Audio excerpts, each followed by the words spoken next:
my name is Brent. I work at Graham, and today we're going to be talking about blow, breathe and cough.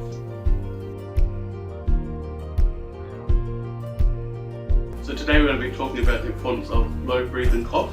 So if you need to blow your nose, get a tissue, blow into the tissue and throw it into the bin. And then you wash your hands after. And then if you need to breathe, you breathe through your nose and then breathe out through your mouth. Then if you need a cough, you cough into your elbow.